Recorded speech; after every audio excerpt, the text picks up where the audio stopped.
Welcome, everybody, to These Aren't the Nerds You're Looking For. I'm Lorenzo Fawn, sitting here with... I'm Kevin Horde. How you doing?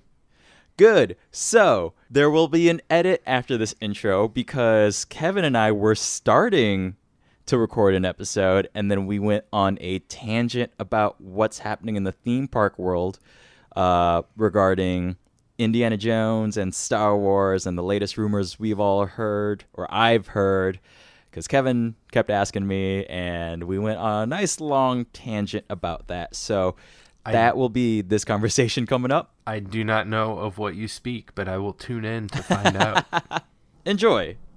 I always, every year, it's like I want to drink some eggnog, but it's never readily available.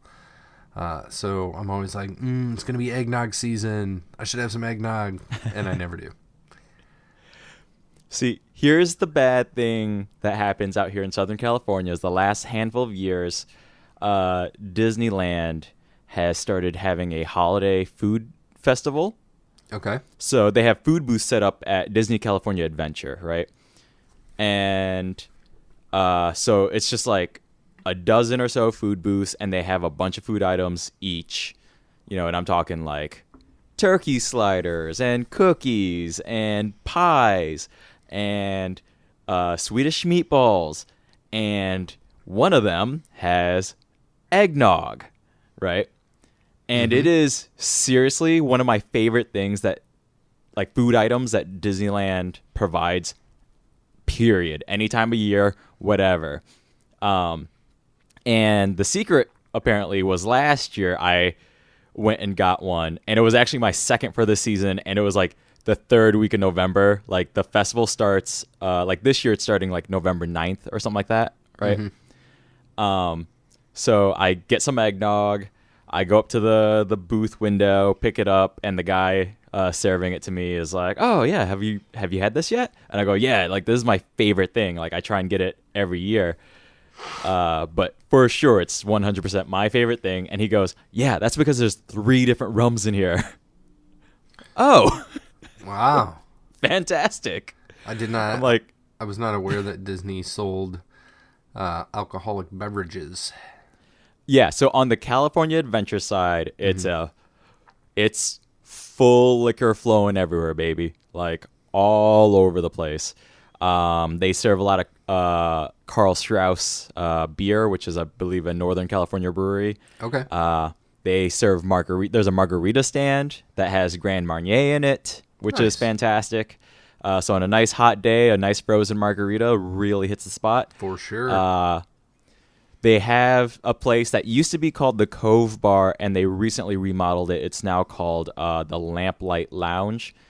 It's a nice little bar sort of situation that serves one of the best food items, which would be lobster nachos that actually has real lobster on it. I've had lobster nachos before, and I do not share your sentiment for them. Oh, no, man. It's... Like it's just a good old giant plate of nachos with the added bonus of some lobster on it, But they do serve a drink called the smoked turkey that has a bunch of like wild turkey bourbon in it, liquid smoke, a few other things, and then smoked cherries in it as well. And that is one of my favorite drinks all time, anywhere I've ever had in the fucking world. That sounds pretty good. Right. One last thing is if you do go to Lamplight Lounge, if you're a Disneyland fan, there is a secret menu. The other good thing to get, which I have done before, and there's nothing like getting a zombie. It's off menu. You have to just tell the server, like, "Hey, is there a thing called the zombie, and can I get it?" And they'll be like, "Oh yeah, I know what you're talking about." So this is a drink that has 5 rums in it. And, like a splash of other random stuff. But 5 rums. There's nothing like downing that and then going on the roller coaster. If you want to feel real good for the rest of the fucking day. Oh, yeah. That sounds like a great idea. So, I've done that a few times and have remembered that day. So, I've never blacked out at Disney, so. That's a good thing. Right. Speaking of Disney, Mm-hmm. I read today, and by the time this episode airs, old news, but I read something about in Indiana Jones Land coming to Disney. Have you read about that at all? Do you know? What do you know about This that? has been rumored for a long time. So the rumor that I have read is that Hollywood Studios, Disney Hollywood Studios, formerly Disney MGM in Florida, they have the Indiana Jones Stunt Spectacular show. Okay. And it's always just kind of been there. There's nothing been themed around it because the theming of the park overall was, like they were trying to jump the gun before Universal Studios Orlando opened, which they totally did. But they also opened with 5 rides and nothing else. And then later on, they added the Indiana Jones stunt show. And the idea was, you go to Disney MGM and you get to see how they make the movies, even though it's Florida, and that's not where they fucking make the movies, right? So they created sound stages down there, and one of them was this stunt show. And they're like, this is what it looks like when blah, blah, blah. And, they recreate that scene of Indy fighting the dude with the plane that starts rotating around, So the rumor right now is that now that Disney has that Lucasfilm rights that include Star Wars but also include Indiana Jones, and by happenstance the Indiana Jones rides happen to be at Disney. That was just a coincidence from beforehand. George Lucas just really appreciated Disney, right? Okay. And gave them the theme park licenses. It wasn't like you get Star Wars and Indy. It was like, oh, let's work on Star Wars. And then after that, somebody came to George and was like, hey, could we make like a Indy ride? And George is like, why, yes. Like, why didn't you ask sooner? Yeah. So right now, the rumor that I have seen is that they are going to kind of pad out the area around Disney Hollywood Studios to be Indiana Jones inspired. Okay. Personally speaking, this doesn't make any sense to me because, again, when you walk into Disney Hollywood Studios, like the main street is Hollywood Boulevard, and at the end is a full-scale 1-to-1 reproduction of the Chinese theater. Then, like, when you take a right, it's pretty cool. As somebody who went to Florida a lot more than Hollywood growing up, it was kind of surreal seeing the real Chinese theater, having hard set memories of the Florida version, right? Now that I live here, it is weird seeing pictures of the Florida version and then having to remember, like, I'm like, oh shit, that looks really clean. Oh, it's not the real one. That's why. So it's definitely themed out in that way, and they're starting to pad it out where now there are different like lands and stuff to that theme park. So that's where Galaxy's Edge is going. And that's where Toy Story Land opened this year. But before, it was always kind of rides just kind of plopped in there, and there would be sections that were California inspired. So like where Tower of Terror was down Sunset Boulevard, which is a real street here, Then there's the Echo Lake part of the park. So how they're going to try and transition in like an Indiana Jones themed land, if these rumors are true, I don't know. Again, these are very unconfirmed rumors that are bouncing around the internet. There's another rumor that I've heard where Indiana Jones will actually go to Animal Kingdom. And that makes sense as well. Just to kind of fill up the front end of this episode a little bit more with more theme park news. There is a ride at Animal Kingdom called Dinosaur, which uses the exact same track layout and ride system as the Indiana Jones and the Temple of the Forbidden Eye ride, which is here in Disneyland in Anaheim. Okay. So exact same track layout, like maybe just like a few feet off here and there. But as somebody who has ridden Indiana Jones a bunch of times and then went on Dinosaur for the first time last year when I met you. Right. Knowing that it was the same track layout, I definitely paid attention, and it 100% definitely, is, and all they would have to do is just retrofit the building around the ride system, you know? And I'm pretty sure that's exactly how it happened last year. It was like, hey, I'm Kevin. Hey, I'm Lorenzo. Going on this ride. See you later. Yeah, peace on out. Yeah. Yep, that was it. You're like, how long are you staying here till? I'm like, I'm staying here for another week after this convention. Yeah. And you're like, oh, okay. And then like, I do remember in and out quick, like 36 hours. I'll sleep for 4, and right. I got lots of drive time. I got to get home before the Easter Bunny does. So I think including my 2 travel days, I was there for either 11 or 12 days, something like that. Yeah. So we left Wednesday, arrived early Thursday morning. I slept at the convention Thursday night. Friday, I was at the convention center all day. I think that's when we met. Would have been that Friday? Right? No, that Thursday night. Oh, Last Jedi was Friday morning, right? Friday morning, yeah. Okay, yeah. Rebels was Saturday morning, that's right. Rebels was Saturday morning. And then Friday night, I went to my hotel, showered, slept, got up, went back Saturday for about 2/3 of a day, and then got back in the car and drove home. Nope. I had already gone to 2 theme parks before I met you. Then I went to 2 separate ones, but spread over 3 days. Mm-hmm.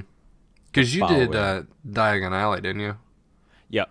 So I think I flew in on Monday. So then Tuesday I was at Universal Studios, and I did the park hopper, so I did both.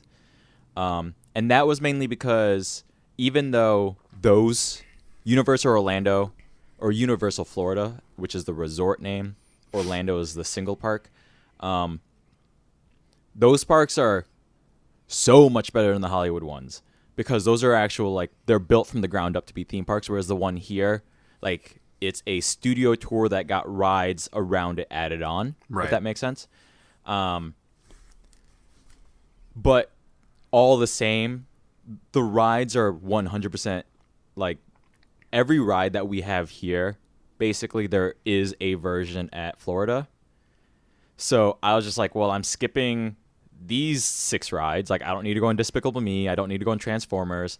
You know, there were a lot of rides I was able to skip, and therefore when I did a park hopper, I didn't feel like I was missing anything. Because I put all my focus into Diagon Alley, because we have a Hogsmeade here. Yeah, we have a Hogsmeade here too, which is almost exactly the same except for what used to be the Dueling Dragon coasters. That's the main difference, is like there's that section which is now going to get replaced with what rumors sound to be a Forbidden Forest roller coaster. So that would be cool. I might be back in 2019. Who knows? Because I want to go check this shit out so badly. So I did Universal Park Hopper Tuesday. I did Animal Kingdom, which was my first time at Animal Kingdom ever, on that Wednesday. And then I think that night I went back home, showered, and then I met up with, I went straight to the convention center at that point, I think. I think that's how I did it. Or, I don't know. I feel like I still gave a buffer day in there. I don't know. It's unnecessary details, but it's in the past, Lorenzo. Hey man, it helps me plan for the future too. It helps me plan for the future. Helps me plan for the future. But those are the current rumors happening for Lucasfilm things in Florida. There's a lot of rumors coming out about Marvel themed area for California, which has been interesting because Disney has given next to zero information about what's happening with the Marvel themed area in Disney California Adventure. And the reason I keep calling it Marvel themed area is because legally they are not allowed to say Marvel anywhere. Because Universal still holds the theme park rights to Marvel in a theme park. Oh, that's right. Which is why, Islands of Adventure has the Spider-Man ride, right, the Incredible Hulk roller coaster.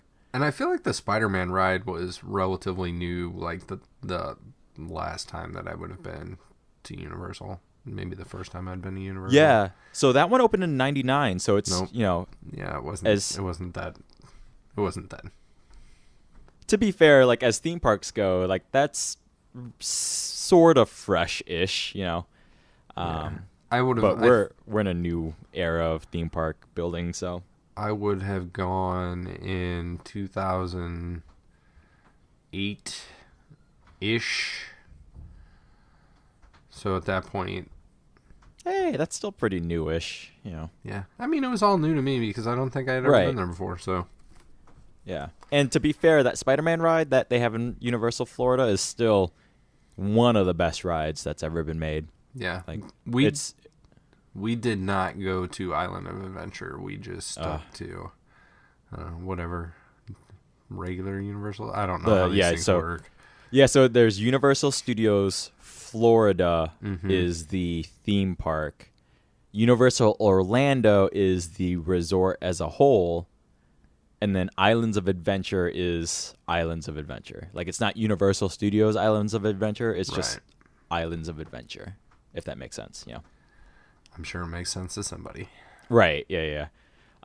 So, yeah, I'll report back if I do go, and I'll tell you all about the new Harry Potter ride. Nice. Yeah. I mean, as somebody who lives in California, I think next summer will be the best time to go to Florida because it's before Galaxy Edge opens, and it'll be before that madness, to which we'll be waiting in our own madness here in California. Right. And then maybe we could do a whole, this is 9 months in the future, but, maybe we can do like a special episode about what that experience is like too. I'm down. Because I will take 2 fucking days off, one to wait for Galaxy's Edge and one to stay all day in Galaxy's Edge. Right. And see how that goes.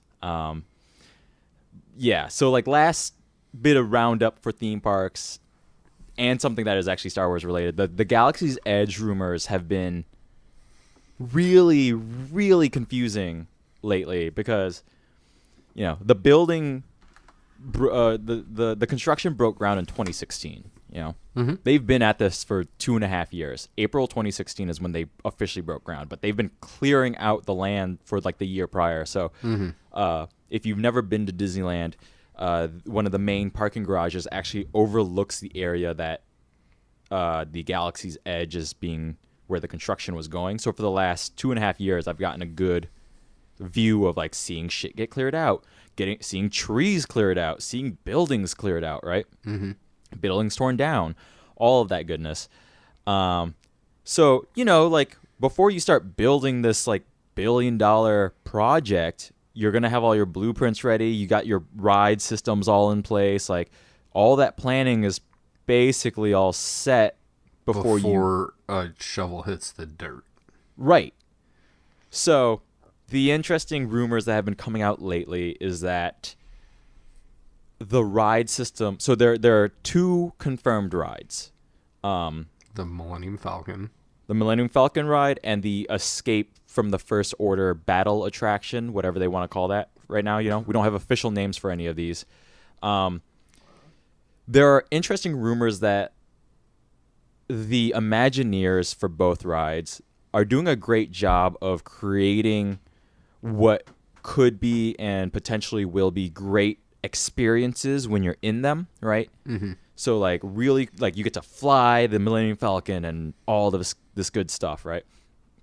Now there are concerns from the higher ups though, beyond Imagineering, that each ride vehicle for the Millennium Falcon ride only holds 6 people. Okay. Right? So now there's a question of 8, but I guess yeah, because like they even had to stretch it because the cockpit only has 4 seats from Canon, right? They've already released like a blog entry thing that explains that like, oh, Hondo's the one that's sending you on the mission, and Hondo custom rigged the Millennium Falcon to add 2 extra seats. Well, I mean, honestly, the Back to the Future ride had 8-person convertible DeLorean that was still able to travel through time. So. Right. So, but like, how like Star Wars nerds and canon gets, right? So I am not aware of of what you speak. Of course not. No, on this show, never. Nope, not at all. So there is a concern now. So like the thing that I haven't seen publicly is how many ride vehicles there are that will be running at once, right? So this is like the secret with a lot of other rides, right? So like you go on a roller coaster, there's not just one train filling up. One train goes through the roller coaster and then another comes in the station and fills up. Right. I feel like I saw these stats sometime recently because they were talking about, it's all about like riders per hour, right? Right. You got to pump people through and not pump people through in a rate where it's like, here you go, sit down, 15 seconds, all right, get your ass up, see you later. You know, it has to still have that experience and whatnot, you know, the whole thing that you're going for, but you have to work with the capacity, be it more pods, more people per pod, or whatever. And sometimes it's just because I'm just looking up. I know famously one of the best ride capacity rides at Disneyland is Pirates of the Caribbean, because those boats hold a lot of people. The track is long as fuck, so you can throw boats on it. Yeah, a shit ton of boats on there, and those boats just keep going, man. Because like it's not hard to get in and out of those little boats, you know. So Pirates of the Caribbean, I'm looking up, has 3,400 people per hour that it can churn through. You know, that's a good number. In comparison, Big Thunder Mountain looks like it's 2,400 people. That's pretty good too. Right, and that's a long roller coaster train, you know what I mean? So, like, I was seeing numbers for Millennium Falcon that were being rumored around, like, the low 1,000s, right? Yeah, like 1,800 sticks in my brain for some reason. Yeah, that sounds pretty good. Or that sounds like a number that I've seen floating around. But in terms of, like, ride capacity for one of the most hotly anticipated theme park for sure areas period ever. You're talking about like going to the park and riding the ride one time, and this is your experience for the day. Maybe you grab some food also. Right. So, you know, we're talking about never confirmed, but like I've heard that Disneyland itself, not the whole resort, between like they're the two separate parks, but I've heard like Disneyland itself can hold like 60 to 80,000 if they're pushing it. You know, I don't know how accurate that number is. It could be a lot lower than that. I could just be overestimating what I've heard or somebody else's, whatever. That still means that everyone could ride the ride in one day. Possibly, but then like we're talking like 5-6 hour waits, you know? Yeah. And that's going to be a big turnoff for a lot of people. So you have to remember too, it's not just that you are able to get through that. Will somebody wait 6 hours? And then after waiting 6 hours, what will somebody's expectations, opinions, and like overall satisfaction with the ride be? You know what I mean? So that changes the math a lot. We have a Six Flags here. It's Six Flags St. Louis, I think is what it's called. It used to be called like Six Flags over Mid-America or something. And the two biggest rides that, I guess the two biggest themed rides, quote unquote, that I remember opening when I was younger and more available to frequent the park, right? Were the Batman ride. Yep. And that was like a 4.5 hour wait. And the ride is 23 seconds long, I think. Is that not the inverted roller coaster? Or is it something different? It is. Okay. It is the inverted roller coaster. And the other one is the Mr. Freeze. And that one is slightly longer because it's a single track where you fire out, you loop up, you loop back around past, you do another loop, and then you go straight vertical. I know what you're talking about. You drop and come back down the other direction, right? Yeah, like those are like they're like a lot of boomerang. They're called like boomerang roller coasters. Is that what you're talking about? I guess so. The thing I hate about boomerang roller coasters is you can only load one car at a time. So this you can load 2, right? Okay. And the way they do this is that at the beginning, there's essentially like the line splits when you get all the way in and you're getting closer to being on. The line splits and there's like a line on the right and a line on the left. So there's a car on the right and there's a car on the left. And as one is going through the track, the other one is loading. And then when the first one comes back, the entire thing shifts one direction. Brilliant. And then the other car fires out, and then car 1 is being reloaded. Right. Like the right car is being reloaded as the left car is on the track, and when the left car comes back, the whole thing shifts over to the left so that the right car is on the track and the left one is being loaded. See, that's brilliant because I have a massive aversion to any of like I don't have a name for it, but any sort of ride where you have to wait and watch people ride before you take your turn, you know? Like it's one thing for like the smaller carnival rides, like Dumbo is kind of this example too, right? You know, teacups, things like that. But any sort of bigger roller coaster that has to do that, like just bothers the shit out of me. Yeah, know? And like the line for the Batman ride is underneath the ride. So like the entire time you're in line, it's taking place like above you and slightly to the left or right, whichever way you're facing, right? Yeah. And Mr. Freeze is similar, where a lot of the line is exposed, and it's only when you get closer to the front that you're inside the building, and then you kind of switch back through the building. But what my point was is that when both of these rides opened, you were looking 3.5 to 4.5 hours for like the first year that the ride was open. Oh yeah. And I remember going, and like the first time that I rode Batman, we're like 2 hours in, and I'm like, fuck, this is taking forever. And somebody that was near us in line was like, dude, I've ridden this ride 3 times today, and it is awesome. So this is a guy that went to Six Flags, spent all day waiting in line for Batman, and maybe rode it 3 times total. And did nothing else, right? And did nothing else. Likely did nothing else. So my point is that for something like the Millennium Falcon ride, people will wait. If you build it, they will come. I don't disagree, but it's still, again, managing the... It's going to detract from a lot, from a certain segment of guests, but... Right. That's exactly what I was getting at, yeah. Like, there'll be families that will not go on this, right? My nephew and my sister-in-law and brother-in-law, like, my nephew would be stoked to go and ride this. Right. I don't know if they would make it through the line one time because he's pretty young right now, and there definitely wouldn't be a repeat. Right. Exactly. Even if he wanted to, his mom and dad would be like, I don't think so, buddy. Like, we're going to go do something else.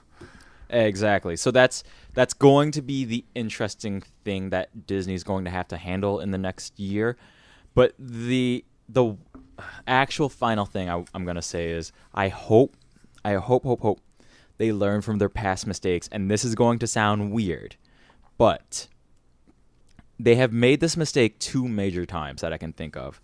When what was in 92 called Euro Disney, Disneyland opened, and when Disney California Adventure opened, they made this really, really fatal mistake.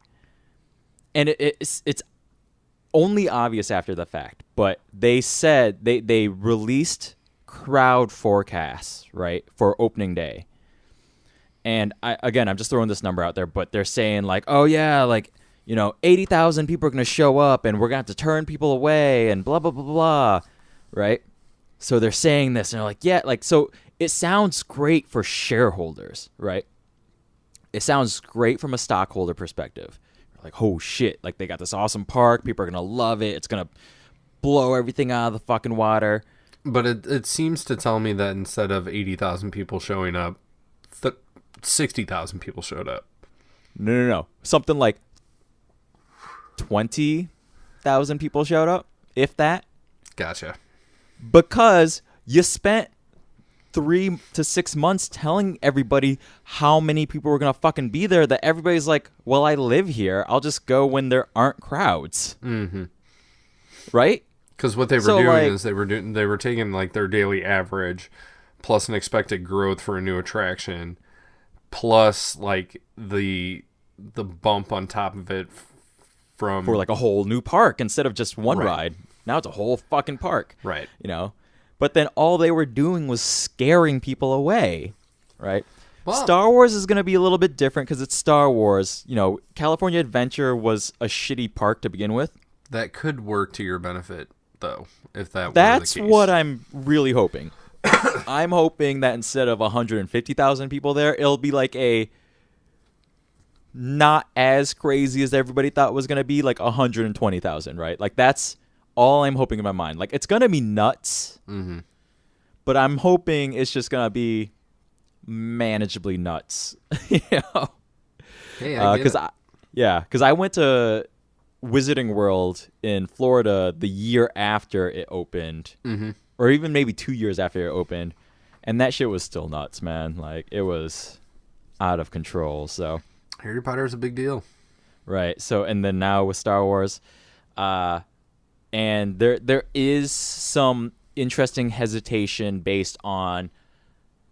We've discussed this on the show, but the box office performances of Last Jedi and Solo in tandem, right?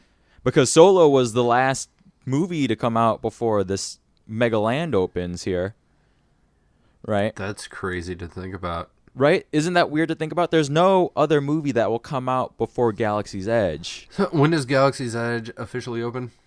So I should we're know getting this. like an early summer is all we have. Early summer 2019 is what we're getting for Anaheim, California. And it's like a late fall for Florida. Yeah. Yeah, so like, you know, so anywhere between like June 22nd through September 22nd, summer for California, and September 22nd to December 22nd for Florida. So that's the other thing I've heard running around the rumor mill where, you know, like things are moving. We can't really change things, but suddenly the actual studio executives, not just like the theme park executives, not the theme park presidents, not the manager of the section, right? Somebody finally got eyes on this shit and was like, what do you mean this ride can only handle 1,000 people an hour? Like, and this goes for both attractions too, right? It'd be one thing if the Battle Escape ride, like because like currently, Like if that could do like 10,000 people an hour. right? And it's just cranking people through. Just cranking people through. And then you have the Millennium Falcon that's kind of like the slower dog. Sure. But it sounds like both rides are currently very low capacity, and we're talking at least under 2,000 people an hour.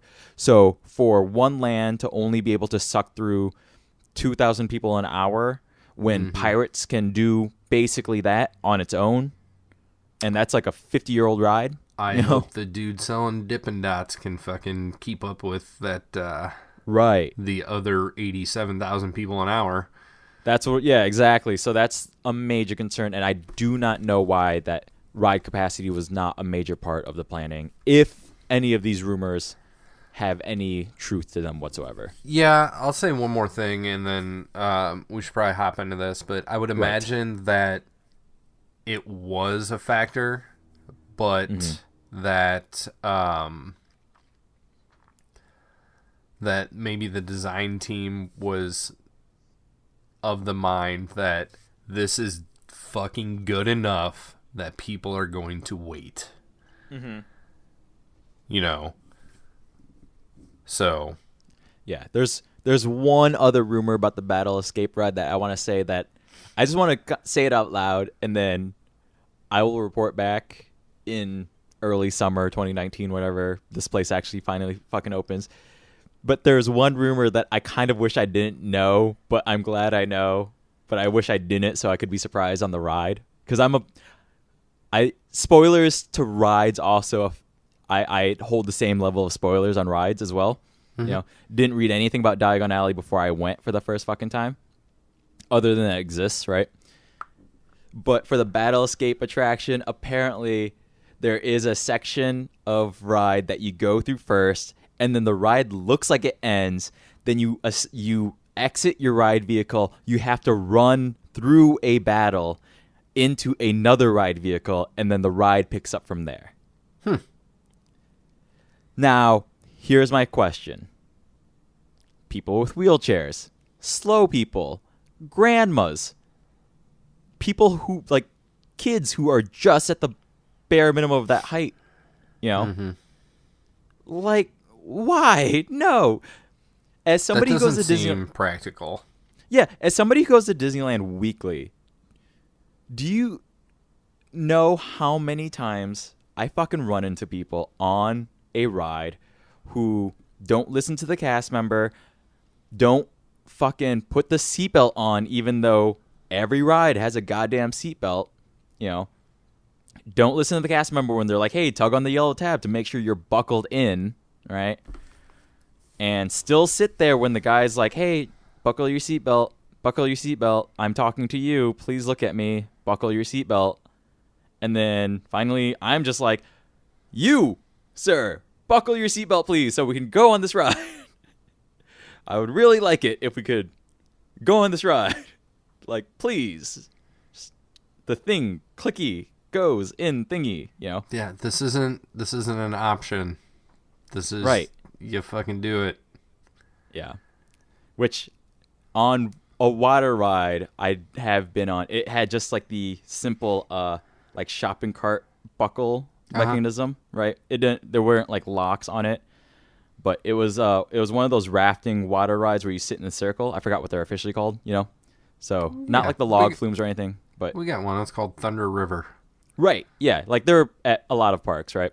So, you know, I'm buckled in, and it was a slower day. Like, I think it was in the winter, so nobody was going on this ride.